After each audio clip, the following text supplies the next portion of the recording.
All welcome back. ഇന്ന് ഞങ്ങൾ വന്നിട്ടുള്ളത് നല്ലൊരു രസമായിട്ടുള്ളൊരു പൊട്ടറ്റോ ഫ്രൈഡ് റെസിപ്പി ആയിട്ടാണ് കേട്ടോ.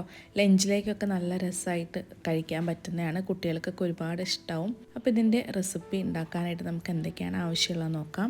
ഞാനിവിടെ എടുത്തേക്കുന്നത് 2 വലിയ പൊട്ടാറ്റോ ആണ്. അതൊന്ന് കട്ട് ചെയ്ത് വെച്ചിട്ടുണ്ട്. ഈ ഒരു കാണുന്ന സൈസിലാണ് കട്ട് ചെയ്തേക്കുന്നത്. ഒരുപാട് വലുതല്ല, ജസ്റ്റ് പൊട്ടാറ്റോ നടുവേ ഒന്ന് കട്ട് ചെയ്തിട്ട് പിന്നെ അതിനെ ചെറുതാക്കി കട്ട് ചെയ്തിട്ടുള്ളതാണ്. ഞാനിപ്പോൾ ഇതിൻ്റെ സ്കിന്നൊന്നും പീൽ ചെയ്ത് കളഞ്ഞിട്ടില്ല. നന്നായിട്ട് ഒരു 10 മിനിറ്റ് വെള്ളത്തിലിട്ട് വെച്ചിട്ട് പിന്നെ നന്നായിട്ട് വാഷ് ചെയ്തെടുത്തിട്ടാണ് കട്ട് ചെയ്തിട്ടുള്ളത്.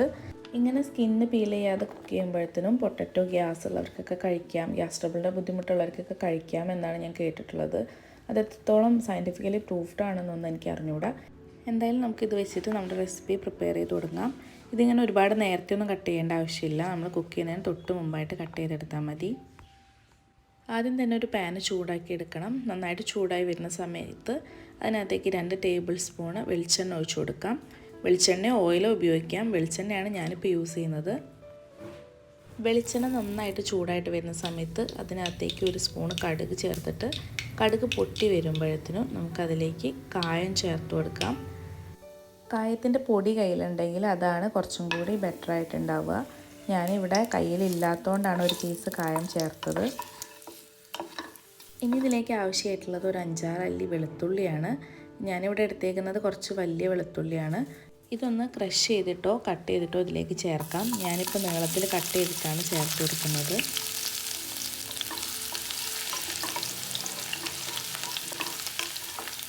വെളുത്തുള്ളി ഒന്ന് ഇളക്കി കൊടുത്തിട്ട് ചൂടായി വരുന്ന സമയത്ത് നമുക്കിതിലേക്ക് പൊട്ടറ്റോ നമ്മൾ നേരത്തെ കട്ട് ചെയ്ത് വെച്ചത് ഇട്ട് കൊടുക്കാം.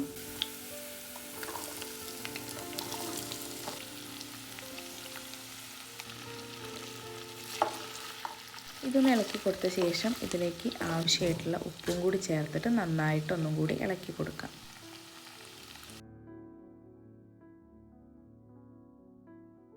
ഇതിനൊരു 5 മിനിറ്റോളം അടച്ച് വെച്ച് ലോ ഫ്ലെയിമിലാക്കിയിട്ട് ഒന്ന് കുക്ക് ചെയ്തെടുക്കാം. ഈ സമയത്ത് നമ്മളിതിനകത്തേക്ക് വെള്ളമൊന്നും ചേർക്കേണ്ട ആവശ്യമില്ല. വെള്ളമൊന്നും ചേർക്കാതെ തന്നെ ഇത് നന്നായിട്ട് കുക്കായിട്ട് വന്നോളും. ഇതിനകത്ത് ഇങ്ങനെ വെള്ളത്തിൻ്റെ കണികൾ കാണുന്നുണ്ടല്ലോ, അപ്പോൾ അത് നന്നായിട്ട് അങ്ങനെ തന്നെ ഇരുന്ന് കുക്കായിക്കോളും. ഒരു 2 മിനിറ്റ് കഴിയുമ്പോഴത്തേനും ഒന്ന് തുറന്ന് നോക്കാം. നന്നായിട്ടൊന്ന് ഇളക്കി കൊടുത്ത ശേഷം വീണ്ടും അടച്ച് വെച്ചിട്ട് കുക്ക് ചെയ്യാം.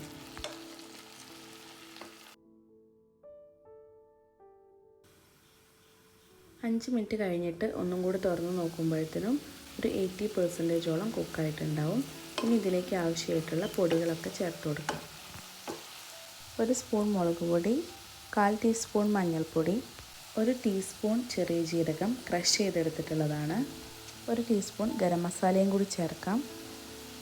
ഇനി ഇതൊന്ന് നന്നായിട്ട് മിക്സ് ചെയ്തെടുത്ത ശേഷം 2 മിനിറ്റും കൂടി അടച്ച് വെച്ച് വേവിക്കാം.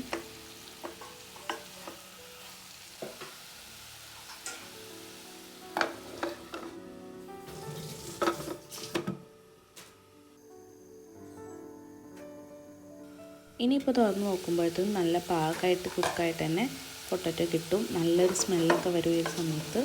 വേണമെങ്കിൽ ഇതിൻ്റെ ഇത് കറക്റ്റായിട്ട് കുക്കായിട്ടുണ്ടോ എന്ന് അറിയാൻ വേണ്ടി ഒന്ന് ചെക്ക് ചെയ്ത് നോക്കാം. ഒരു സ്പൂൺ വെച്ച് ഉടച്ച് നോക്കുകയോ അല്ലെങ്കിൽ കയ്യിലെടുത്തിട്ടൊന്ന് അമർത്തി നോക്കുകയോ ചെയ്താൽ മനസ്സിലാവും. 2-3 അല്ലി കറിവേപ്പില കൂടി ചേർത്ത ശേഷം ഫ്ലെയിം ഓഫ് ചെയ്യാം. നല്ലൊരു റെസിപ്പിയാണ് കേട്ടോ അത്. സ്കൂളിലൊക്കെ പോകുന്ന കുട്ടികളൊക്കെ ഉണ്ടെങ്കിൽ അവർക്ക് ലഞ്ച് ബോക്സിലൊക്കെ വെച്ച് കൊടുക്കുകയാണെങ്കിൽ വേറെ കറികളൊന്നും ആവശ്യമില്ല, പെട്ടെന്ന് തന്നെ ഉണ്ടാക്കിയെടുക്കാനും പറ്റും. ഇപ്പോൾ നമ്മൾ ചേർത്തേക്കുന്ന എരിവ് അതിലേക്ക് നല്ല കറക്റ്റാണ്.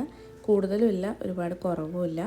കൂടുതൽ എരിവ് വേണ്ടവർക്ക് കുറച്ചും കൂടിയൊക്കെ മുളക് പൊടിയൊക്കെ ചേർക്കാം. പുളി ഇഷ്ടപ്പെടുന്നവർക്കാണെങ്കിൽ കുറച്ച് ലെമൺ ജ്യൂസും കൂടി ഏറ്റവും അവസാനമായിട്ട് ഒഴിച്ചു കൊടുക്കാം. ലെമൺ ജ്യൂസ് ആഡ് ചെയ്യുന്നുണ്ടെങ്കിൽ ഒരിക്കലും മുമ്പൊന്നും ചേർക്കരുത്. ഫ്ലെയിം ഓഫ് ചെയ്ത ശേഷം മാത്രം ചേർത്ത് കൊടുക്കണം. അപ്പോൾ നമ്മുടെ ഇന്നത്തെ വീഡിയോ ഇത്രയേ ഉള്ളൂ. എല്ലാവരും ഒന്ന് ട്രൈ ചെയ്ത് നോക്കിയിട്ട് നിങ്ങളുടെ ഫീഡ്ബാക്സ് ഒന്നും പറയാൻ മറക്കരുത്.